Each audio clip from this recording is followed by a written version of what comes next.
प्रभु यीशु मसीह के मधुर और सामर्थ्य नाम में आपको जय मसीह की। डेली बाइबल संदेश में आपका हार्दिक स्वागत है। आज 13 मई है और परमेश्वर को धन्यवाद कि उसने हमें फिर से एक नया दिन दिया है, एक नया सवेरा दिया है, ताकि हम अपने जीवन के चाल चलन, सोच विचार और आचरण के द्वारा उस परमेश्वर को महिमा दें जिसने हमें आज की जिंदगी दी है। मैं आशा करता हूं आप में से प्रत्येक का, जितनी भी माताजी है, कल का दिन आप सबके लिए आशीषमय रहा होगा।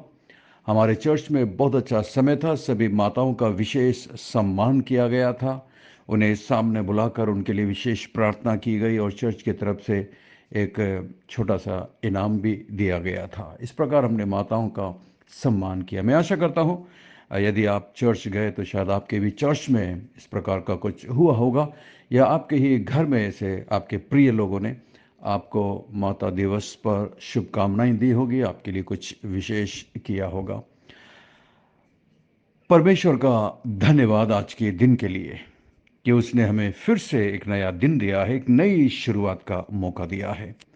हमें हर वक्त, हर समय, हर दिन के लिए परमेश्वर का धन्यवाद करना चाहिए और हर दिन की शुरुआत परमेश्वर से प्रार्थना के साथ और एक नई प्रतिज्ञा के साथ, एक नई वाचा के साथ और एक नए निर्णय के साथ इस दिन को शुरू करना चाहिए कि आज मैं जो कुछ भी करूंगा, जहां भी जाऊंगा, अपने जीवन से परमेश्वर को महिमा दूंगा। यदि हम इस प्रतिज्ञा के साथ घर से बाहर निकलेंगे तो मैं जानता हूं जरूर परमेश्वर हम में से प्रत्येक की अपनी पवित्र आत्मा के द्वारा अगुवाई करेंगे, हमारी मदद करेंगे। हम पिछले कई दिनों से इब्रानियों की किताब 11 अध्याय में से पढ़ रहे हैं और 11 अध्याय में बहुत सारे विश्वास के महानायकों के बारे में लिखा है, जो कि आपकी और मेरी तरह साधारण इंसान थे, परंतु उन्होंने विपरीत परिस्थिति में परमेश्वर पर विश्वास किया, परमेश्वर पर भरोसा किया और इस तरीके से उन्होंने अपने विश्वास को अपने आज्ञा पालन के द्वारा, अपने जीवन के व्यवहार और आचरण के द्वारा प्रकट किया कि उन्होंने सचमुच में परमेश्वर पर विश्वास किया है। और आज इसी संबंध में हम पढ़ेंगे 8वीं आयत को। यदि आपके पास अपनी बाइबल हो तो कृपया हमारे साथ पढ़िएगा। यहाँ पर लिखा है, विश्वास ही से अब्राहम जब बुलाया गया तो आज्ञा मानकर ऐसी जगह निकल गया जिसे मिरास में लेने वाला था और यह नहीं जानता था कि मैं किधर जाता हूं, तो भी निकल गया। विश्वास ही से उसने प्रतिज्ञा किए हुए देश में, पराये देश में परदेशी के समान रहकर इसहाक और याकूब समेत जो उसके साथ उसी प्रतिज्ञा के वारिस थे, तंबुओं में वास किया, क्योंकि वह उस स्थिर नींव वाले नगर की बाट जोता था जिसका रचने वाला और बनाने वाला परमेश्वर है। मैं आशा करता हूं इस आयत के द्वारा परमेश्वर हम में से प्रत्येक के दिलों से बातचीत करेंगे। यहां पर हम देख सकते हैं 8वीं आयत में कि परमेश्वर ने इब्राहिम को आज्ञा दी, उसे बुलाया, उसे एक आज्ञा दी और उसके साथ एक प्रतिज्ञा बांधी, और वो परमेश्वर की आज्ञा मानकर अपना देश, अपना घर बार सब कुछ छोड़कर दूर किसी अनजाने देश के लिए चल पड़ा। इसके साथ ही परमेश्वर ने अब्राहम से यह प्रतिज्ञा की कि वे उसे आशीष देगा और उसे एक बड़ी जाति बनाएगा। और आप इसके बारे में उत्पत्ति की किताब 12 अध्याय और उसके 1 से 2 में पढ़ सकते हैं किस तरह परमेश्वर ने उसके साथ प्रतिज्ञा किया था। और उसके बाद इस तरह इब्राहिम ने विश्वास के कारण आज्ञा मानी। उसने अपने आज्ञा पालन के द्वारा इस बात को साबित किया कि मैं सचमुच में परमेश्वर पर विश्वास करता हूं, क्योंकि आज्ञा पालन करना किसी व्यक्ति के विश्वास का प्रमाण है। यदि आप परमेश्वर की आज्ञा का पालन करते हैं तो ये आपके विश्वास का प्रमाण है, परमेश्वर के प्रति आपके प्रेम का प्रमाण है। बहुत सारे लोग बोलते हैं कि हम विश्वास करते हैं, परंतु इसकी आज्ञा का पालन नहीं करते, और इससे साफ पता चलता है कि ना ही वो परमेश्वर से या प्रभु से प्यार करते हैं। क्योंकि प्रभु यीशु मसीह ने यूहन्ना की किताब 14 अध्याय में इस बात को साफ साफ कहा है, यदि मुझसे प्रेम करते हो तो मेरी आज्ञा का पालन करो। और यहाँ पर हम देखते हैं जिन लोगों ने परमेश्वर पर विश्वास किया, उन्होंने उसकी आज्ञा का पालन किया। इससे हम अपने आप को जांच सकते हैं। हम भी अपने आप को विश्वासी कहते हैं, हम भी अपने आप को मसीह कहते हैं। अपने आप को जांचिए और परखिए, क्या आप उसकी आज्ञा का पालन करते हैं? कई बार आसान नहीं है, कठिन है। अब्राहम के लिए आसान नहीं था। अब्राहम एक ऐसे देश की खोज में निकल गया जिसे उसने कभी देखा नहीं था। और जरा सोचिए, उस जमाने में जब कोई ट्रांसपोर्टेशन का, आने जाने का कोई ठीक से साधन नहीं था, कोई मैप नहीं था, कोई जीपीएस नहीं था, मोबाइल नहीं था, फोन नहीं था, कुछ भी नहीं था। लेकिन फिर भी वो अपने घर को छोड़कर निकल गया एक ऐसे देश की खोज में जिसके लिए परमेश्वर ने प्रतिज्ञा किया कि मैं तुझे दूंगा। और विश्वास के कारण उसने आज्ञा मानी और इस तरीके से वो निकल पड़ा। इस कारण इब्राहिम का विश्वास सचमुच में पवित्र था, सच्चा विश्वास था। इब्राहिम ने परमेश्वर पर विश्वास किया और यहोवा परमेश्वर ने इस बात को उसके लेखे में धर्म गिना, अर्थात उसे धार्मिकता का श्रेय दिया। उत्पत्ति 15 और इसकी 6 में पढ़ सकते हैं।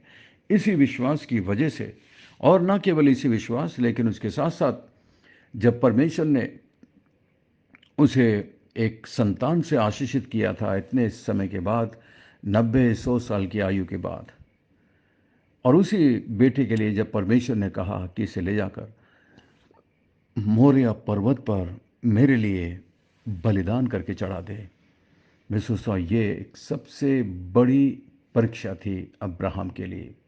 जरा सोचिए, यदि इसकी जगह आप और मैं होते तो क्या करते? बहुत मुश्किल होता, शायद हम नहीं कर पाते। लेकिन अब्राहम को जब परमेश्वर ने बोला, उसने कोई सवाल नहीं किया। जबकि परमेश्वर ने बोला था कि मैं तुझे एक संतान दूंगा, उसके द्वारा मैं तुझे एक बहुत बड़ी जाति बनाऊंगा, और परमेश्वर अब उसी बेटे के लिए कहता है कि जाकर इसे बलिदान चढ़ा दे। किस तरह कठिन था विश्वास करना, लेकिन उसने परमेश्वर की आज्ञा का पालन किया और इसीलिए ये आज्ञा पालन, ये विश्वास उसके लेखे में धार्मिकता गिना गया। 9 आयत में, इब्राहिम ने उस देश को स्वयं कभी प्राप्त नहीं किया, ना कभी अपनी आंखों से देखा, जिसकी प्रतिज्ञा परमेश्वर ने उससे उसके उत्तराधिकार के रूप में किया था कि मैं तेरे वंश को वो जगह दूंगा, वो प्रतिज्ञा का देश तेरे वंश को दूंगा। वह उस प्रतिज्ञा किए हुए देश में एक यात्री की तरह निकल गया, एक विदेशी के समान वहां पर जाकर रहा, टेंट बनाकर तंबुओं में। परंतु इब्राहिम विश्वास के कारण ये नहीं जानता था कि परमेश्वर उसके वंश को यह देश कब देगा। इसके लगभग 400 साल के बाद इब्राहिम के वंशज ने, यानी कि यहूदियों ने, इजरायलियों ने अंत में यहोशू के लीडरशिप में, यहोशू के अगुवाई में उस प्रतिज्ञा के देश पर अपना कब्जा कर लिया। जो प्रतिज्ञा परमेश्वर ने अब्राहम को दी थी कि मैं तेरे संतानों को दूंगा, और परमेश्वर ने वो जगह उसके संतानों को दी। आज जो लड़ाई हम देखते हैं, सुन रहे हैं, जो वॉर चल रहा है इसराइल और फलिस्तीयों के बीच में, ये इसी की वजह से है। ये इजराइल को दिया गया, परमेश्वर के द्वारा दिया गया वो जगह थी, लेकिन क्योंकि वो थोड़े से लोग थे, आसपास जो अन्य जाति लोग थे, ज़्यादातर जो मुस्लिम कंट्रीज था, उन्होंने उन पर कई बार आक्रमण किया जब वो छोटे से थे, और इधर उधर बिखर गए, अपना देश छोड़कर वो लोग इधर उधर भागे। अंत में जब परमेश्वर ने उनसे कहा, परमेश्वर ने ये प्रतिज्ञा की अपने नबियों के द्वारा कि मैं अपनी प्रजा को फिर से जमा करूंगा, फिर से इकट्ठा करूंगा, वो देश में फिर उनको दूंगा, और उनसे प्रतिज्ञा की कि तुम बढ़ते जाओगे, तुम फलते फूलते जाओगे, और मैं तुम्हारी तरफ दूंगा, कोई तुमसे लड़कर जीत नहीं पाएगा। इस तरह से परमेश्वर ने प्रतिज्ञा किया था, और आज उस प्रतिज्ञा को हम होते हुए देख सकते हैं। ये आसान नहीं है, अभी भी लड़ाई चल रही है, लेकिन वो जगह वास्तव में इजरायलियों की जगह है। लेकिन बहुत सारे इतिहासकार गलत गलत सूचनाएं देते हैं, गलत गलत इन्फॉर्मेशन देते हैं कि वो जगह फलिस्तियों की थी, वो जगह मुस्लिमों की थी, वो जगह किसी और की थी। इस तरह गलत इन्फॉर्मेशन देते हैं। लेकिन हम यहाँ पर बाइबल के अनुसार पढ़ सकते हैं कि किस तरह परमेश्वर ने अब्राहम को प्रतिज्ञा किया था। एक व्यक्ति से जब परमेश्वर ने प्रतिज्ञा किया था, और उस प्रतिज्ञा को परमेश्वर ने 400 साल के बाद पूरा किया, जब परमेश्वर यहोशू के लीडरशिप में पूरे इज़राइल को उस देश में प्रवेश करवाता है। तो ये सचमुच में अब्राहम के विश्वास का नतीजा था कि उन्हें उनका प्रतिज्ञा किया हुआ देश मिल गया। यहोशू 1 अध्याय में हम ये कहानी पढ़ सकते हैं और 10वीं आयत में इब्राहिम वास्तव में इतना धैर्यवान कैसे बना, इतना पेशेंस कैसे था उसके अंदर, कितना इतना विश्वास कैसे था उसके अंदर। उसने अपना घर, अपना देश, सब कुछ छोड़ा। वो एक अनोखे और अनजाने देश में आ गया जहाँ पर वो किसी को नहीं जानता था। इब्राहिम ने परमेश्वर के विरुद्ध कभी शिकायत नहीं की, बुड़बुड़ाया नहीं कि अरे प्रभु मुझे कहाँ ले आए, मैं अपने देश में खुश था, यहाँ ये तकलीफ़ है, वो परेशान। कभी नहीं किया इब्राहिम ने ऐसा,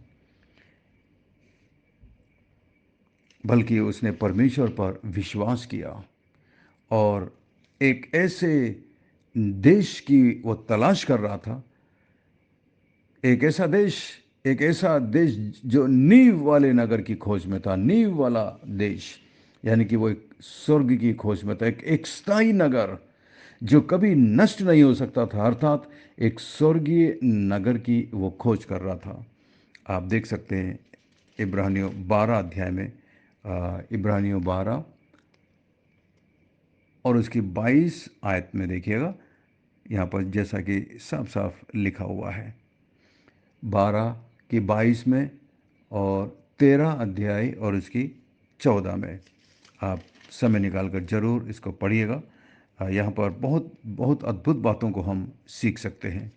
किस तरह यहाँ पर लिखा है, इसीलिए इब्रानियों 13 और उसके 13 में देखिए, इसलिए आओ उसकी निंदा अपने ऊपर लिए हुए छावनी के बाहर उसके पास निकल चलें, क्योंकि यहाँ हमारा कोई स्थान नगर नहीं है, कोई स्थायी नगर नहीं है, वरन हम एक अनोखे नगर की खोज में हैं। देखा, जिस तरह अब्राहम एक अनोखे नगर की, नींव वाले नगर की खोज में था, यानी कि वो स्वर्गीय देश की खोज में था। ये तो स्थायी जगह थी जो परमेश्वर ने प्रतिज्ञा किया था, लेकिन परमेश्वर ने आपको और मुझे भी एक बहुत बड़ी प्रतिज्ञा की है। नया नियम में विश्वासियों से प्रभु यीशु मसीह ने प्रतिज्ञा की है। यदि आप यूहन्ना 14 अध्याय और उसकी पहली आयत में पढ़ेंगे, वहाँ पर अद्भुत प्रतिज्ञा है। वहाँ प्रभु यीशु मसीह कहते हैं, तुम्हारा मन व्याकुल ना हो, तुम परमेश्वर पर भरोसा रखते हो, मुझ पर भी भरोसा रखो। मेरे पिता के यहाँ रहने के बहुत सारे स्थान है, यदि नहीं होते तो मैं तुमसे कह देता। मैं अपने पिता के पास जा रहा हूँ और मैं तुम्हारे लिए जगह तैयार करने जा रहा हूँ, ताकि जहाँ मैं हूँ वहाँ तुम भी रह सको। ये थी प्रभु यीशु मसीह की प्रतिज्ञा जो उसने आपसे और मुझसे की है। जिस तरह अब्राहम ने परमेश्वर के प्रतिज्ञा पर विश्वास किया, क्या आप और मैं प्रभु यीशु मसीह की इस प्रतिज्ञा पर विश्वास कर सकते हैं? जी हाँ, जरूर, 101% मुझे विश्वास है, क्योंकि प्रभु यीशु मसीह मेरे लिए क्रूस पर उसने अपना जीवन दिया, अपना लहू बहाया, अपने वचन के अनुसार तीसरे दिन जी उठे। आज परमेश्वर की दाहिनी ओर बैठकर मेरे लिए प्रार्थना करते हैं, बिचवाई मध्यस्थ का काम करते हैं। मुझे पूरा विश्वास है, यदि प्रभु यीशु मसीह ने अपनी मृत्यु के बारे में, जी उठने के बारे में जो बोला वो सच निकला है, तो मैं जानता हूं प्रभु ने ये जो प्रतिज्ञा की है कि मैं स्वर्ग में जा रहा हूं तुम्हारे लिए जगह तैयार करने के लिए, तो मैं जानता हूं वो मेरे लिए जगह तैयार कर रहा है। एक दिन जब मेरी जगह तैयार हो जाएगी, वो मुझे बुला लेगा, ये मुझे पूरा भरोसा है। या फिर एक दिन वो हमें लेने के लिए वापस इस संसार में आ रहा है। मैं नहीं जानता कब, लेकिन बहुत जल्दी वो आने वाला है। क्या आप तैयार हैं? जांचिए अपने आप को। आपका विश्वास कैसा है? जीवित जिंदा विश्वास या एक मरा हुआ विश्वास? क्या आप परमेश्वर के प्रति आज्ञाकारी हैं, उसके वचन के प्रति आज्ञाकारी है? परमेश्वर ने अपने वचन के अंदर जो आज्ञा हमें दी है, 10 नियम, 10 आज्ञा, क्या हम उसको मानते हैं? नया नियम में बहुत सारी आज्ञा है। प्रार्थना करना, चर्च जाना, बाइबल पढ़ना, दूसरों से प्रेम करना, परमेश्वर की सेवकाई के लिए देना, मिशन को सपोर्ट करना, ये परमेश्वर की आज्ञा है। क्या हम इन आज्ञाओं का पालन करते हैं? अगर आपके अंदर सच्चा विश्वास है तो आप इस आज्ञा पालन के द्वारा अपने विश्वास को दिखाएंगे, और इस आज्ञा पालन के द्वारा आप दिखाएंगे कि हाँ, मैं यीशु से प्यार करता हूं, क्योंकि यीशु ने कहा, यदि मुझसे प्रेम करते हो तो मेरी आज्ञा का पालन करो। हम अपने आप को जांचें और अपने आप को परखें कि हमारा मसीही जीवन कैसा है। Examine yourself, how is your Christian life? You see, Abraham's life was filled with faith. At God's command, he left his home. He went to another land, obeying without question in Genesis 12. He believed the covenant that God made with him. In obedience to God, Abraham was even willing to sacrifice his own son Isaac in Genesis chapter 22, verse 1 to 19. Do not be surprised, my friends, my dear believers, if God asks you to give up your security, your familiar surroundings, your luxuries to carry out His own will. Will you be willing to obey Him in any cost? Examine yourself. अपने आप को जांचिए और परखिए। यदि परमेश्वर पर आपका दृढ़ विश्वास है, और यदि आज वो आपको कुछ आज्ञा देता है अपने नाम की महिमा के लिए, पवित्र आत्मा यदि आपको कुछ बोलता है, क्या आप उसकी आज्ञा का पालन करेंगे? यह आपको बहुत सोचना पड़ेगा, करूं कि नहीं करूं, मुझे क्या फ़ायदा होगा, मुझे क्या छोड़ना होगा, मेरा क्या नुकसान होगा। अब्राहम की तरह विश्वास योग्य बनिए। इसीलिए अब्राहम विश्वासियों का पिता कहलाया। परमेश्वर आपको, हम सबको इस वचन के द्वारा आशीषित करे। आइए हम प्रार्थना करें। स्वर्ग में विराजमान जीवित और जिंदा परमेश्वर, अनुग्रहकारी दयालु पिता, हमसे प्यार करने वाले पिताजी, धन्यवाद, धन्यवाद, धन्यवाद आपके प्रेम के लिए, धन्यवाद आपकी आशीषों के लिए, धन्यवाद प्रभु आज के इस नए दिन के लिए जो आपने हमें दिया है। मैं प्रार्थना करता हूं प्रभु, आज हमारी मदद करिए कि आज हम जहाँ भी जाएं, जो कुछ भी करें प्रभु, हम अपने जीवन से आपको महिमा दे सकें, आपके नाम को ऊंचे पर उठा सकें। हमें क्षमा करना प्रभु, हमें माफ़ करना जब हमने अनाज्ञाकारी की, जब हमने अपने विश्वास को आज्ञा पालन के द्वारा प्रकट नहीं किया। हमें क्षमा कर, हमें माफ़ कर। इस ग्रुप में मेरे जितने भी विश्वासी भाई और बहन है प्रभु, प्रत्येक पर अनुग्रह और दया करना मान परमेश्वर।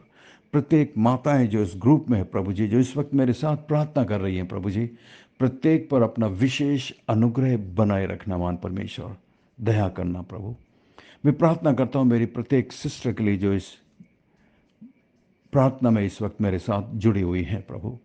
वो प्रार्थना कर रही हैं अपने परिवार के लिए, अपने पति के लिए, अपने बच्चों के लिए, अपने बच्चों के भविष्य के लिए, अपने बच्चों की पढ़ाई के लिए प्रभु। आप उन पर अनुग्रह और दया करना। मैं इस ग्रुप में मौजूद मेरी प्रत्येक आंटी के लिए प्रार्थना करता हूं प्रभु जी, अनुग्रह और दया करिए प्रभु जी। मैं प्रार्थना करता हूं मेरे प्रत्येक भाई के लिए जो इस ग्रुप में है।